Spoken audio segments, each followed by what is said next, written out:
গোপালগঞ্জে ৩ ঘণ্টা বিরতির পর আবারও চলছে কারফিউ।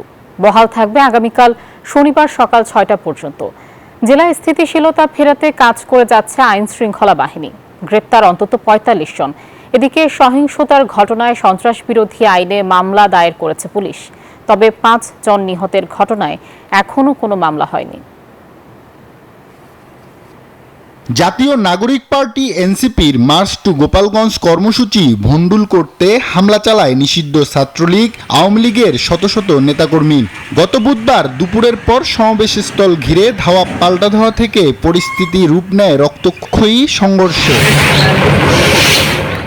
এ ঘটনায় কয়েকজনের প্রাণহানির তথ্য পাওয়া গেছে। পুলিশ, সাংবাদিক, পথচারী সহ আহত শতাধিক মানুষ। বৃহস্পতিবার ভোররাতে ঢাকা মেডিকেল কলেজ হাসপাতালে মারা যান রমজান মুন্সি নামের এক যুবক, যিনি গোপালগঞ্জে সংঘর্ষের সময় গুরুতর আহত হন। বান্ডেল থাকলে প্রতি সেনমানিতে টাকা বাঁচবে। বিকাশ সেনমানি বান্ডেল কিনে জিতুন প্রতি লেনদেনে।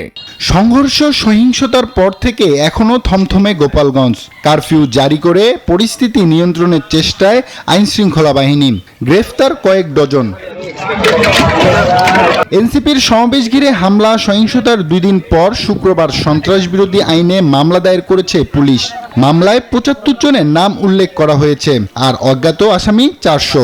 বিষয়টি নিশ্চিত করেছে গোপালগঞ্জ সদর থানার ভারপ্রাপ্ত কর্মকর্তা মীর সাজেদুর রহমান। গোপালগঞ্জে স্থিতিশীল পরিবেশ নিশ্চিতে সেনাবাহিনীর সঙ্গে সমন্বিতভাবে কাজ করছে নৌবাহিনীও। নদীপথেও চলছে বোট পেট্রোলিং। আসার সময় একটু স্লো আসতে হবে। আব্দুল্লাহ মামুন, নিউজ 24।